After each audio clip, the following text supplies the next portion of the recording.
ହାରି ନ ଯାଇ ପୁଣି ଥରେ ଉଠିବା ଏଇ ତ ପ୍ରକୃତ ସାର। ଚାଲିବାର ନାମ ହିଁ ଜୀବନ ଅଟେ, ଏତିକି କଥା ତୁ ବିଚାର।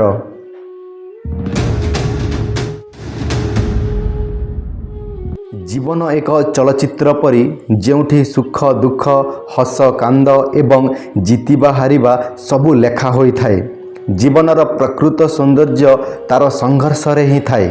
ପରିସ୍ଥିତି ଯେତେ କଠିନ ହେଲେ ବି ମୁଣ୍ଡ ନଇଁ ନ ଦେଇ ହସି ହସି ଆଗକୁ ବଢ଼ିବା ହିଁ ଜୀବନର ଶେଷ ସତ୍ୟ।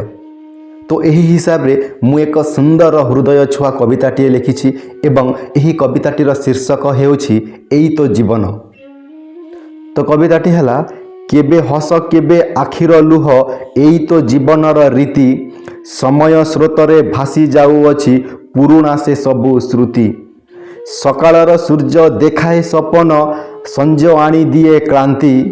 ଛାତିର ଭିତରେ ଚାପି ହୋଇ ରହେ କେତେ ଯେ ନୀରବ ଶାନ୍ତି। ପ୍ରତିଦିନ ଏଠି ନୂଆ ଏକ ଯୁଦ୍ଧ, ନିଜ ସହ ନିଜେ ଲଢ଼ା।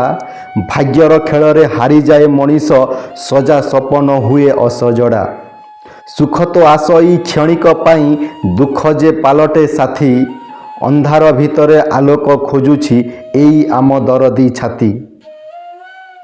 ପ୍ରେମର ମାଧୁର୍ଯ୍ୟ କେବେ ମନ ଭିଜେ, କେବେ ପୁଣି ଘୃଣା କରେ। ସମ୍ପର୍କର ଡୋରି ଛିଣ୍ଡିଯାଏ ଆଜି, ସ୍ୱାର୍ଥର ଏ ନିଆଁ ବାଳେ।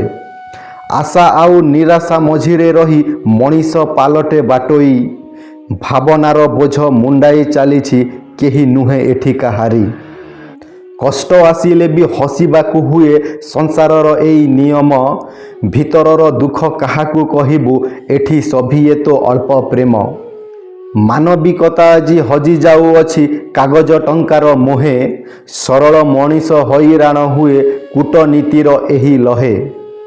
କାଲି କ'ଣ ହେବ କେହି ତ ଜାଣେନି, ଆଜି ହିଁ ଅମୂଲ୍ୟ ସମୟ।